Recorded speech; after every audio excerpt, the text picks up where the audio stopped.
इन हालातों में हम सभी फ्यूचर को लेकर काफी अनसर्टेन फील कर रहे हैं। ये कहना गलत नहीं होगा कि किसी को भी नहीं पता कि आने वाले दिनों में क्या होने वाला है।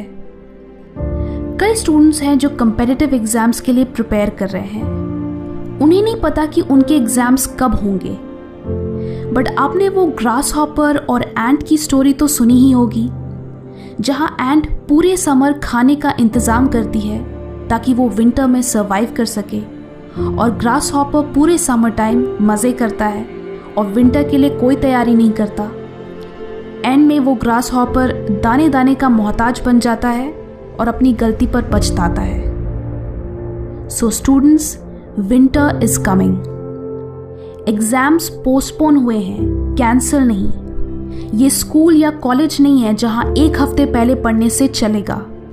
ये प्रोफेशनल कोर्सेज हैं। आपको अपने सिलेबस को कंप्लीट करने के लिए इनफ टाइम चाहिए, एंड ये टाइम आपके लिए किसी गोल्डन अपॉर्चुनिटी से कम नहीं है।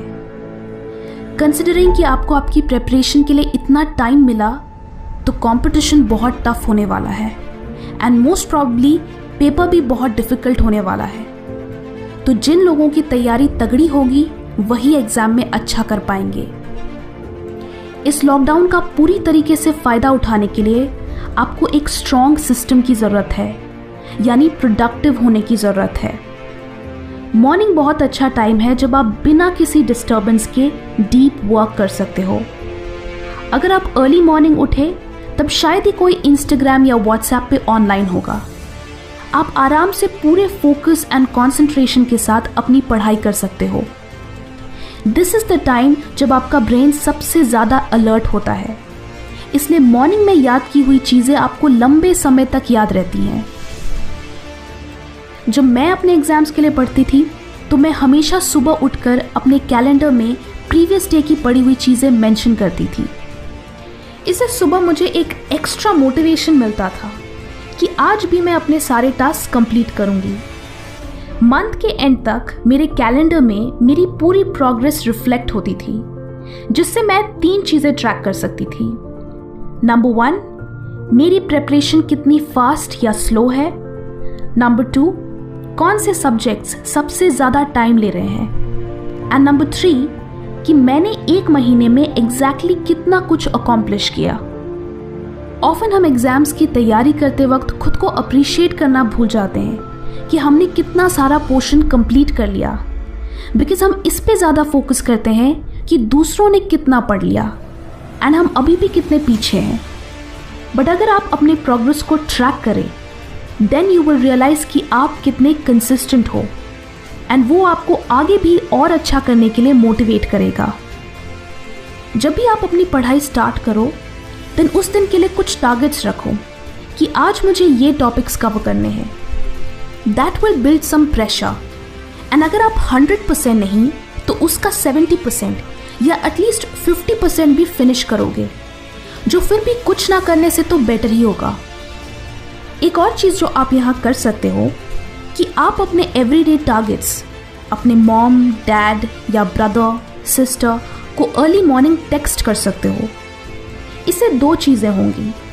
नंबर 1, जब आप उनको अपना वर्ड दोगे कि आज के मेरे ये टास्क हैं, तो वो एक कमिटमेंट बन जाएगा, एंड फिर आप उसे फुलफिल करने के लिए एक सिंसियर एफर्ट दोगे।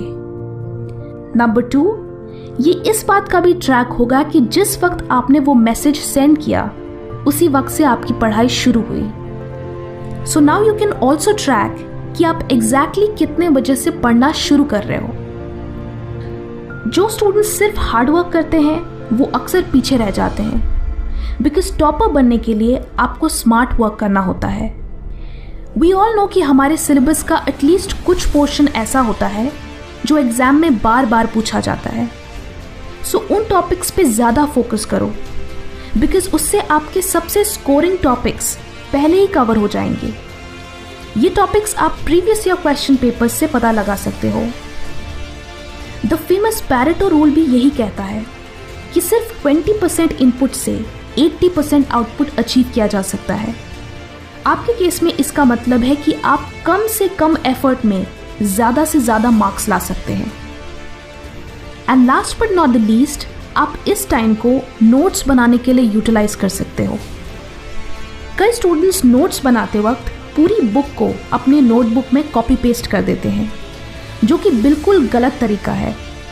जब आप नोट्स लिखते हो तो उसका बेसिक पर्पस ये है कि आपको वो इन्फॉर्मेशन याद हो। अगर आप पूरी बुक ही कॉपी कर लोगे तो आपका ब्रेन इतनी सारी इन्फॉर्मेशन याद नहीं रख पाएगा। आपको अपने ब्रेन को हेल्प करना है ताकि वो एटलीस्ट कीवर्ड्स याद रख सके।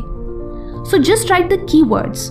इससे आपको सिर्फ इंपॉर्टेंट चीज़ें ही याद रखनी होंगी एंड साथ ही नोट्स लिखने में ज़्यादा टाइम भी कंज्यूम नहीं होगा।